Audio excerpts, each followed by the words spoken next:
pero hindi na bago. Walang kasing saya kaya sa kanila kompleto na. Kung may kapatid ka na, may tropa pa, hindi ko tangkota na. Wala na kong mahihiling sa kanila pa lang ay sobra na. Sila yung people ng solid kasama mga kadikit sa hirap at ginawa. Kahit magkakalayo, darating ka agad kapag napasama ka.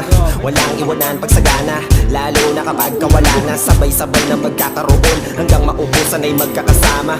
Magkakapatid, magkakadugo, kung minsan man ay nagtatalo, pero sinisigurado kung walang magpapabaya pag may naargabyado. Kaya lagi ng panatag, basta sila sa akin ang bahala. Walang dahilan para mag-iwanan, sa isa't isa kami nagtitiwala. Sama-sama tayo at